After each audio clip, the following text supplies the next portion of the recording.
Mitsubishi back to back. Yes, I did some sleuthing after yesterday's video. It looked like most of you were pretty excited about the Pajero or Montero making a comeback here in the United States and globally, but I'm ready to dive even further into this comeback for Mitsubishi. If you guys are excited for Mitsubishi and their comeback on the backs of what they do best, potentially three-row body-on-frame SUVs, make sure to smash that like button. If you guys also missed my video yesterday, Kirk's Quick Car Reviews, I'll have my Z video going up soon. This channel is dedicated to shorter car reviews.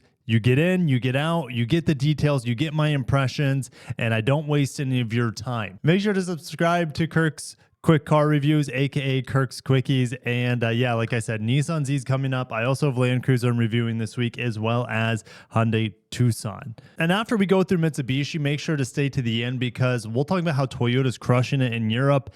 Meanwhile, local Renault out of Europe is struggling. And finally, Volvo, which I just reviewed the XC90, Volvo's waking up. Guys, grab your snacks and drinks, buckle in, and let's get straight into it. So yesterday we had this spy shots, not of the Citroen van, but of this new Mitsubishi large SUV. And I couldn't figure out necessarily what it was. Is this a full-size Pajero? Is this the Pajero Sport? We're going to head to the Philippines to get some more clarity. The Mitsubishi Concept, known as the DST, debuted at the Philippine Motor Show, and this is what it looks like. You got to realize the Pajero Sport already exists in other parts of the world, and it is body on frame. It's very much like a Fortuner or the Nissan Xterra in the Middle East, for example, not the one that we don't have anymore, the Nissan Xterra, rest in peace, but this is the Pajero Sport. So what we're looking at here is actually unibody, not body on frame, but it is a three-row SUV. And this three-row SUV, of course, it debuted at the Philippines Motor Show. It's really specific for Southeast Asia. That doesn't mean it can't come to the United States or other markets as well. But again, tariffs could throw a wrench in all of it. So we're going to compare this Mitsubishi DST, at least the images we have of the concept, to what Mitsubishi teased for the upcoming US lineup, all right?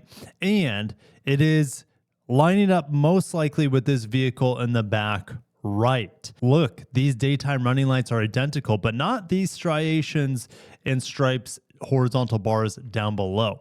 Now, we have really ridiculous lighting laws, safety laws for lighting technology here in the United States. So these cascading lights could be disabled for our market, and maybe that's why it's not showing up here, or maybe Mitsubishi didn't want to make a tail large enough, or maybe maybe the production version doesn't have these drop down lights. All right, but this is absolutely lining up with this vehicle right here, in my opinion. Now, we had some interior shots of it. It's very conceptualized, but two large screens is probably going to make it. Here's what the back of the vehicle is likely to look like. Pretty similar, right? The DST Concept is likely coming to America. But is it the same vehicle that we saw spy shots from Southern Europe? And the answer is, I don't think so. Let me explain. Notice just the overall silhouette of the canopy here is more boxy compared to what we have. This is more of that sloping roofline. However, there are a lot of similarities as well. But look at the hood line. The hood line goes horizontal all the way back to where the door opens, where here the hood line creeps up. Again, this is a concept. This is not a production, so things can change. So keep that in mind. Now, what about the daytime running lights and the headlight situation? Well, it's awfully familiar. Look, we have these cascading lights right here and cascading lights right here. However, these seem to be much more horizontally squeezed. They're not as wide seemingly. And this concept daytime running light here seems to be cut more into the body. All right. So while the design is similar, it's not the same. Also, look at these prominent fender arches built into the bodywork. I know it's camouflage, but it doesn't look to have the same sort of cuts into the fenders and in the doors that the concept down below, the DST Concept, has down below. Also, look at these prominent cuts into this C-pillar area. And I know it's heavily camouflaged, but I don't see any evidence of those cuts happening here on this SUV. And look how much more bulbous this is in the back compared to this more sharp drop down on the DST Concept. However, another similarity here is look how the window line creeps up in the back. We seemingly have that same sort of design cue here on this model too. But look at the angles here. I know it's not the same camera angle and whatnot, but this seems very vertical, very boxy for this vehicle that was spied. Here, it's more of an angle. It's still boxy, but it looks like it's creeping forward just a little bit more. And remember how the DST is unibody. This looks like a solid rear axle in the back, which would mean that it's a body-on-frame vehicle, more than likely a rear-wheel drive biased slash it's probably full-time 4x4 like a Land Cruiser or something like that. All right, so with this solid rear axle, it makes me think that what we're seeing here is the full-size Pajero slash Montero, not the DST Concept. And let's go back to the rear lights. These rear lights, well, look how much more blocky and vertical they are. However, it does have such a similar design presence, but it doesn't cut in at all like this one does. And it doesn't also fan out into the rear liftgate like this one does. And man, if we're lucky, maybe we could get a tailgate out of this where this piece drops down and then this piece lifts up. Also, look how strong this bar is here. This is leaning to me more of like a light bar that goes across, which if we go back to the front of the vehicle, we could have a light bar that goes across here. Again, the camouflage is quite thick, but it could absolutely be a light bar sort of design that goes across, which would line up with this vehicle right here with the light bar that goes across as well. I think this was spied in maybe southern Spain or something. This full-size SUV. So we're going to assume that this is the new Pajero slash Montero. And it was also time for me to take to Photoshop. Just looking at it from here, these two vehicles could absolutely be very similar, right? The one on the far left, the one on the far right. This is what I'm expecting to be the DST Concept, and this one now to be the full-size Pajero. The Outlanders are these two up front, just two different variants of them. We haven't seen the off-road variant yet. This is the Nissan Leaf variant of it's a Mitsubishi, obviously, and this is the new Outlander Sport. Okay, and then obviously the Delica here in the middle. So here's what I did. I got my Photoshop skills out to show you how much bigger this vehicle on the left is compared to the the DST Concept. I almost said Xpander. All right, but look how much more massive that model is compared to the 3-row DST that we're also going to get. So Mitsubishi is going to have three 3-row SUVs unless they decide to make the Outlander only 2-row going forward. That's a possibility, as this vehicle is going to accommodate 3 rows. It's really designed to be a 3-row vehicle from the ground up, where I don't think the Outlander, it's kind of like an afterthought in the Outlander. But yeah, just look how much bigger the full-size Montero is versus DST Concept. Who knows what they'll name this in the stateside? They could name it the Montero Sport here, because it's not the Pajero Sport. Obviously, it's a different name. In the past, it was the same vehicle, but they could absolutely name it the Montero Sport stateside, and then name it something else in other markets, because they already have the body on frame, Pajero Sport. Yeah, it's just noticeably bigger after, playing with this over the DST Concept, this full body on frame.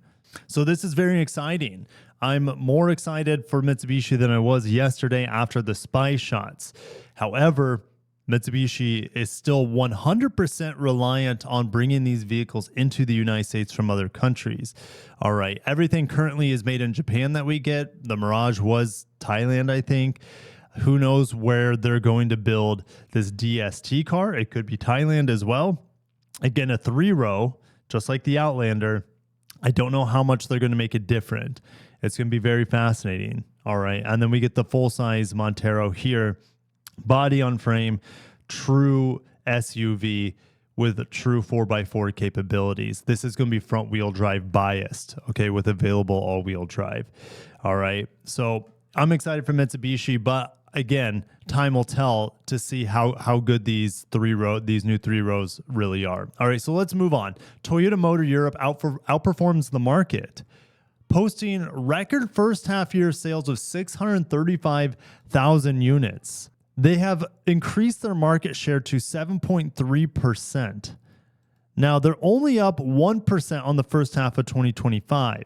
They are the second best-selling car brand with an all-time record of 591,000 vehicles. That means the remainder of the 635,000, come from Lexus. Now, while Toyota overall is up 1% year over year, Lexus is up 7% in Europe and gaining a 2.5% share of the market in the premium side. Obviously, Europe is a very different market than the United States, where small cars rule. Things like the Igo X, which they have just introduced a hybrid of the Igo X. You have the Yaris Cross. We don't get either of those as Abe's banging down the door. We don't get the Corolla Touring Sports. We don't get the CHR at all. Now, keep in mind, we will get a CHR, but that's the fully electric variant. We do get the Corolla Sedan Hybrid in small volumes from Japan. Obviously, we make the Corolla Cross stateside. The Prius, they don't even get the standard Prius hybrid over there. That's crazy. It's only the plug-in hybrid. Camry, look how low volume the Camry sells. Well, here in the United States, it's going to sell like well over 200,000 units this year. RAV4, also look how low this volume is in comparison to the United States, where they sold 475,000 of those last year. So the volume there is like maybe a fifth of the RAV4 volume here stateside. The Lexus end, IS sales in such low volumes has been taken off most of the country's markets because of emissions regulations as well as safety regulations. ES is still going strong there, again, with the new ES coming out in January, February time period 2026. LS is a joke. NX, this is by far their best seller, whereas in the United States, the RX completely outsells it. And look, the NX outsells the RX in Europe about 3-1. That's crazy. Even the UX, which I think is a complete joke of a vehicle, outsells the RX over there. But again, that's the market. That's where small cars rule. Look at the LBX. Holy smokes. I just choked because I couldn't believe this. The LBX, we don't get it all, right? Like the Yaris Cross, for example, which this shares a lot with. The LBX is the best-selling Lexus model over in Europe. Absolutely insane that it sells more than the NX. I wish we had the LBX stateside.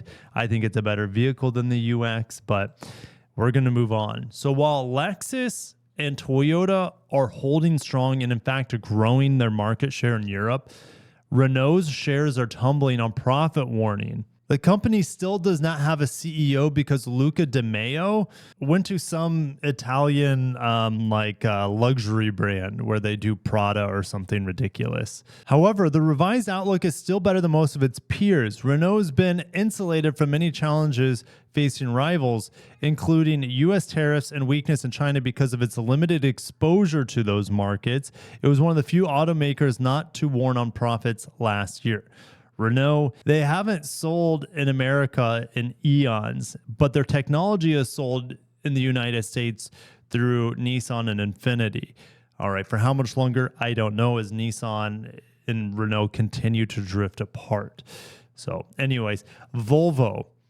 Tariffs drive Volvo to plan production of its two best-selling crossovers. I don't know why they haven't been doing this for a decade. When did that plant in South Carolina open up? Oh, it's not quite a decade ago. It opened in 2018.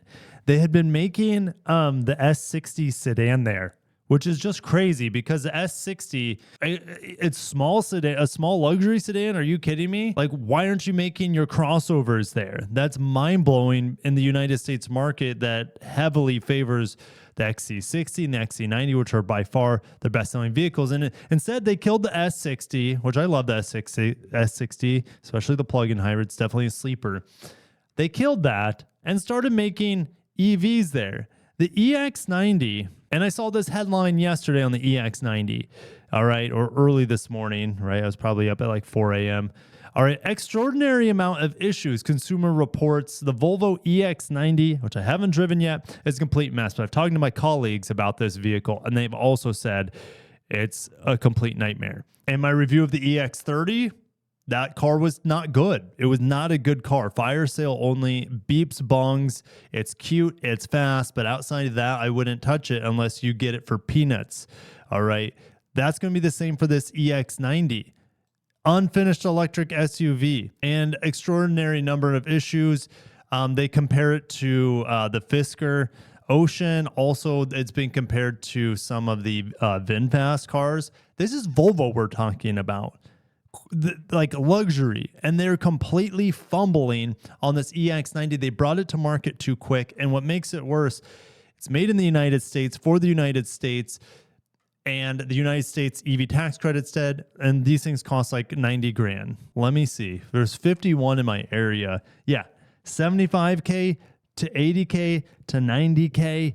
Who's going to be buying this? Especially like EV buyers are very tech focused. They're going to look up online the software blunder that this vehicle is. Meanwhile, I just reviewed the XC90 plug-in hybrid, and I'm like, this car is incredible. In my spreadsheet of all the cars I reviewed in 2025 and the one I reviewed last week, it just left yesterday, the Volvo XC90 Refresh. Love that thing. It's an incredible luxury vehicle. I love the powertrain. It looks so good on the inside, outside. It is awesome. It made it to my S tier of just fantastic vehicles that's worth the money, the Volvo XC90. And they sell a lot in my area. Look, XC90s, there is 513.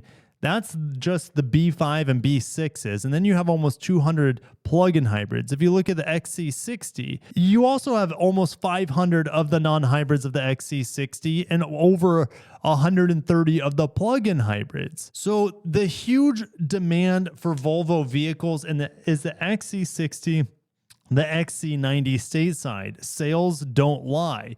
And here's Volvo building a glitch-tastic EX90 that costs too much money with and there are no incentives on it anymore, right? After September 30th. And the Polestar 3, which I've heard great things about, actually. Haven't driven it, but the Polestar is probably a much better experience than the EX90. But how many people are going to drop 80K? As I look up Polestar 3s here, 76 to 90K. Very similar in price to the EX90.